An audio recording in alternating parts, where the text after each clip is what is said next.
When I was a child, I had something called Perthes, a disease which meant I was on crutches, so I was bullied at school and all that sort of stuff. That is a quote from Anthony Beevor. These kids have the unique opportunity to enjoy life to its fullest. But there are some kids who don't have that opportunity because of one disease, leg Perthes.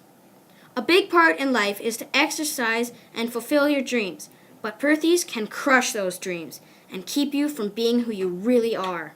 But that didn't stop one gentleman.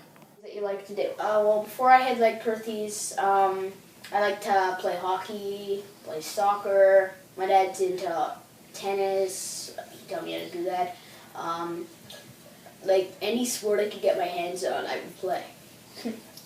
Yeah, 2 months before I had leg Perthes, I had pain in my leg. We had no idea what it was. I tried my best to do the sports, but I couldn't do them as before. The main hobby I've had while I have in here, and what I had before too, is guitar. And now that I have leg Perthes, I can focus more on that. How many instruments can you play? 3 including my voice. I had 2 months. I was in this contraption thingy. It's they call it slings and springs. Basically, there's 2 springs connected to 2. What do you call those things? Harnesses? No, those things. Splints. No, not splints. Slings? Slings, yeah. Slings, and they go on my legs, and my legs would stay there for 23 hours of the day. Leg calf Perthes is a disease discovered by 3 doctors using an X-ray. The way they came up with the name is by using the doctor's last names, leg calf Perthes.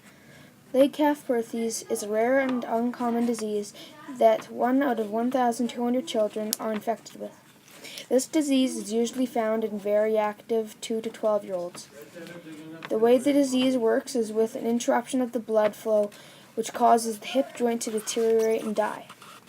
The different signs are limping, pain in the hip, knee, or thigh, shorter leg is affected, feels better during sleep but comes back during activities. Doctors know if the child has leg Perthes by continuous complaining of the symptoms previously listed, physical examination by doctor, and a series of x-rays and bone scans.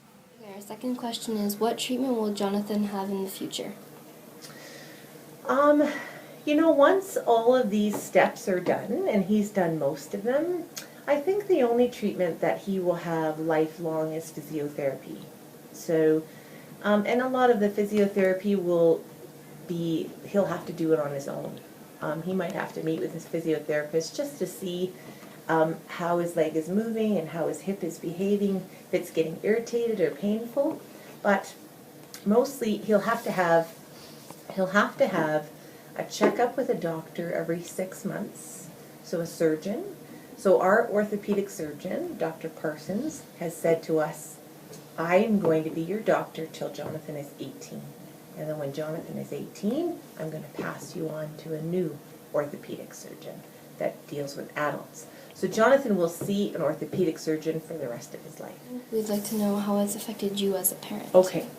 Well, as a parent, it's always really hard to see your kid in pain. It's very difficult.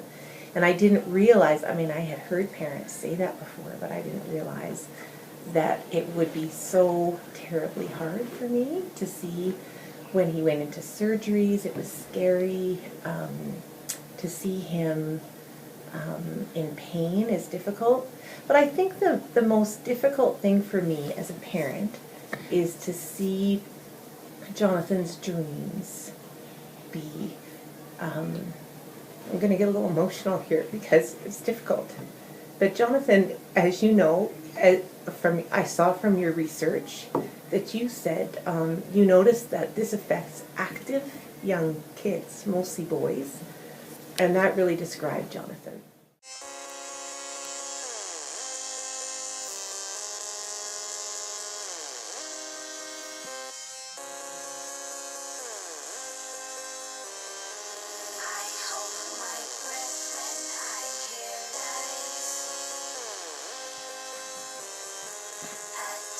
to see.